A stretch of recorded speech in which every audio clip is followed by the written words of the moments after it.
Hi everyone, good morning and welcome to today's morning report with me, Richard Perry, market analyst at Hantech Markets for Thursday the 29th of May. The handover that we've had from the Asian trading session has been fairly muted again, with Wall Street failing to really be able to push on through its all-time highs. It had an intraday high once again, but closed slightly lower on the day. Asian markets were also fairly mixed overnight, not a great deal of ground being made up. Nikkei, for example, was held back certainly by the slight strengthening that we've seen in the yen in the recent couple of days.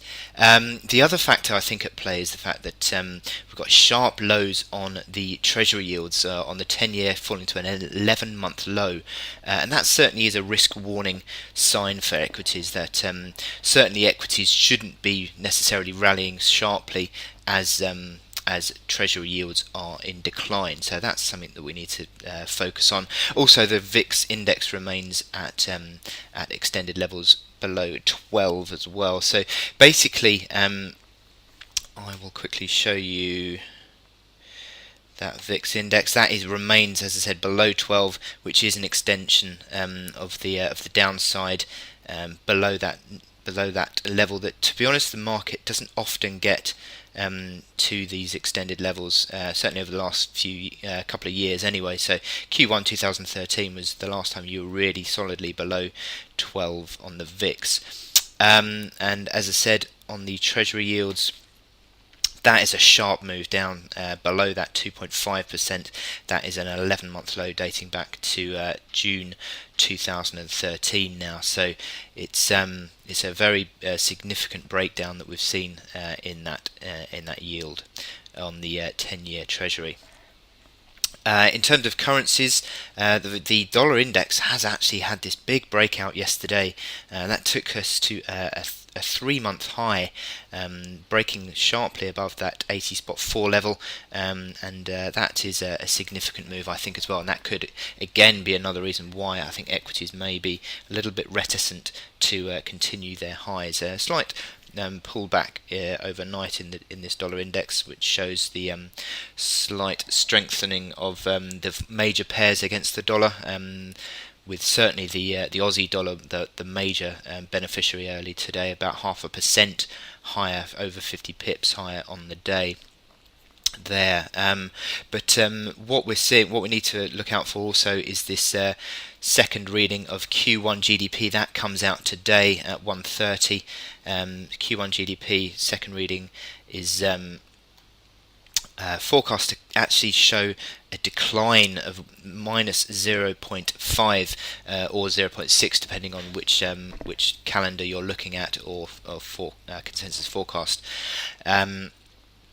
That revision downwards would put the US back in contraction mode for the first time since Q1 2011. So that would be interesting. But I mean, but moving forward, the PMI data has suggested that the US is back into expansion mode now. So you're not looking at a recession in the US, but still, certainly that Q1 contraction of down 0.5% it would not be all that positive necessarily for the US. Also today you've got the jobless numbers. They come out, weekly jobless claims at 1:30 today, UK time. Forecast to come in at 317,000. So it's slightly getting back on track after that sharp rise that we saw last week, but still you'd say that the trend is lower in the weekly jobless numbers. And at 3 o'clock this afternoon you've also got the pending home sales, which are forecast to come in at a gain of plus 1.0%. Okay, so my chart of the day is silver, and silver certainly is under pressure. And the reason I haven't looked at silver recently is because basically silver and gold have both been moving sideways, but in the last couple of days we've seen a sharp move down on gold that has completed a significant breakdown, and I thought I'd take a look at silver. And silver is now, as we speak, pretty much bang on the limit.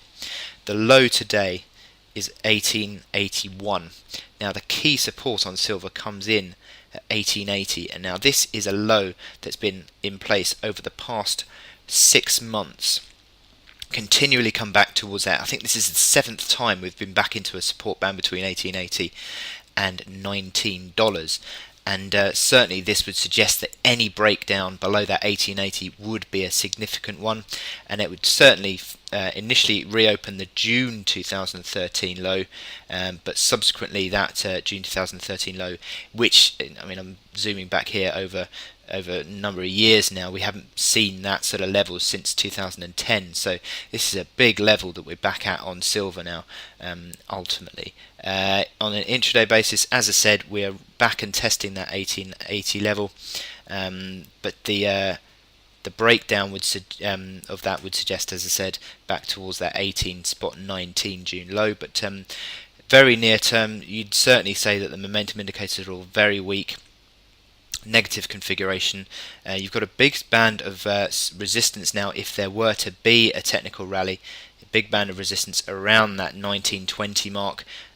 So you'd be looking at that certainly as a chance to sell if you did get one. But I think the pressure is going to continue on this 1880 mark and push lower. So it looks like you've got some downside forces in play on silver. Certainly having had that big breakdown on gold, and the fact that gold continues to be outperforming silver on the gold-silver ratio, you would suggest that on a longer-term basis, silver should be following out gold to the downside, and I think that pressure on 1880 will tell, and a breakdown in due course. So I wish you good luck in your trading on silver today, and I will speak to you later. Thank you.